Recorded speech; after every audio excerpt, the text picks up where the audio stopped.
Salut à tous! Alors aujourd'hui on va parler des armes du héros, mais avant de vous expliquer comment les dieux ont armé notre héros, je vais vous parler du fait que Hercule n'a pas toujours eu le prénom d'Hercule. Il s'appelait Alcée. Et Alcée a changé de nom justement au moment de commencer les 12 travaux. Donc c'est à ce moment-là, au moment où Alcée décide de faire cet acte d'humilité envers Eurysthée, qu'il va pouvoir commencer les 12 travaux. Il change à ce moment-là de nom et on peut le percevoir un peu comme un changement d'identité. Et c'est intéressant parce qu'en coaching, quand on veut renoncer à une part de son identité passée, on lui donne un surnom et on donne un nouveau surnom à la nouvelle identité qu'on veut incarner. Et voilà, donc je trouvais intéressant que Hercule ne se soit pas toujours appelé Hercule, mais que Hercule ce soit son identité de héros.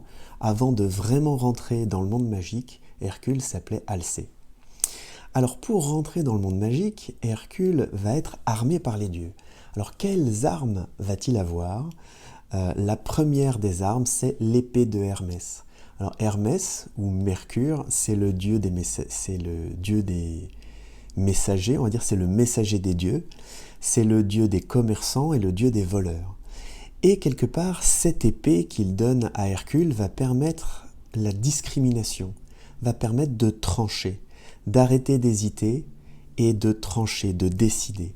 Donc la première arme donnée à Hercule lui permet de décider. Et ça, on l'a vu dans le cours de coaching, décider, poser un choix qui soit non négociable, c'est vraiment capital. C'est ce qui va permettre de changer et d'évoluer. Tant que le choix n'est pas non négociable, tant qu'on se laisse une opportunité de revenir en arrière, il n'y a pas de vraie décision qui est prise. Et donc, ça c'est la première arme qu'Hercule va avoir, l'épée de Hermès. La deuxième arme qu'on va lui donner, c'est un arc et des flèches, et c'est Apollon qui va lui donner l'arc et les flèches. Apollon, c'est le dieu du soleil, dieu de la musique également. Et du coup, cet arc et ces flèches symbolisent l'intuition. Ça va être le trait d'intuition. Et à noter que le héros va être au plus près de son intuition quand son soleil intérieur va briller. Donc ça, c'est le lien avec Apollon, le soleil intérieur. Donc ça, c'est la deuxième arme qui va être donnée à Hercule. On a donc l'épée de Hermès et on a les arcs et les flèches d'Apollon.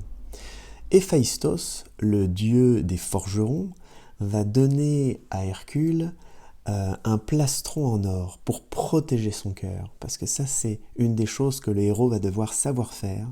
On en a parlé un petit peu précédemment. Et c'est de protéger son cœur, protéger ce qui est vraiment important pour lui. Et il va pouvoir régénérer son cœur par le souffle et la respiration.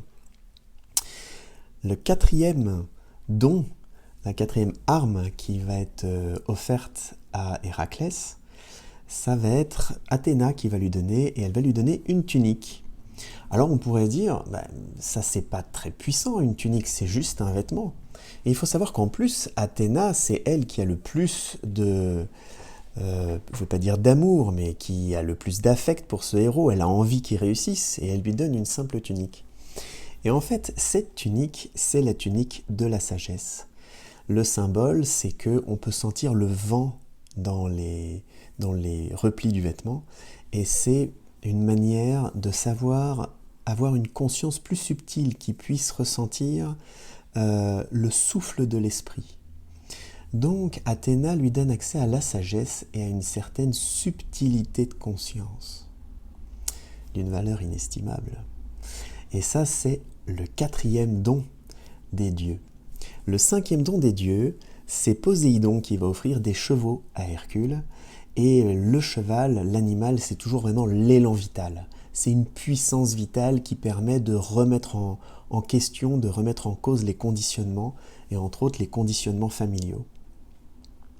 La sixième arme, c'est un bouclier qui lui a été offert par Zeus. Et le bouclier va servir à Hercule pour se protéger, parce que ce bouclier symbolise la prudence. Et donc la prudence va être une des qualités essentielles que le héros va devoir mettre en œuvre pour se protéger, par la prudence, mais aussi parce que l'intérieur du bouclier du héros est un peu réfléchissante comme un miroir. Et Hercule va utiliser cet aspect-là des choses parce qu'une des capacités que le héros a, c'est de renvoyer aux autres l'image qu'il projette dans le monde. Alors ça fait 6 armes, il y en a 7. La 7e arme n'a pas été donnée par les dieux, mais c'est Hercule lui-même qui l'a taillée dans du bois d'olivier. C'est sa massue en bois d'olivier, et c'est très symbolique puisque cette massue est le symbole de son caractère. Donc c'est normal que ce soit lui-même qui l'ait taillée, et il faut remarquer que dans tous les travaux d'Hercule, qui vont durer 8 ans et 10 mois, selon le texte, il va surtout utiliser sa massue et de temps en temps l'arc et les flèches d'Apollon.